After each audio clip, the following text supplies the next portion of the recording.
Polish writer, activist, and intellectual Olga Tokarczuk was one of the most critically acclaimed best-selling authors in her country for decades before winning the Nobel Prize for Literature in 2018. Olga Tokarczuk is known for her wry and complex novels. Her narrative imagination takes readers to different places and centuries, often writing from diverging character perspectives. She is noted for the mythical tone used in her work. Olga Tokarczuk's passion for writing was once described as the crossing of boundaries as a form of life. When asked about the realities of life, this was her reply. Reality is like a donut.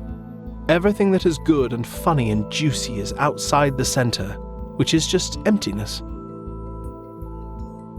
Be inspired to find your good, funny, and juicy.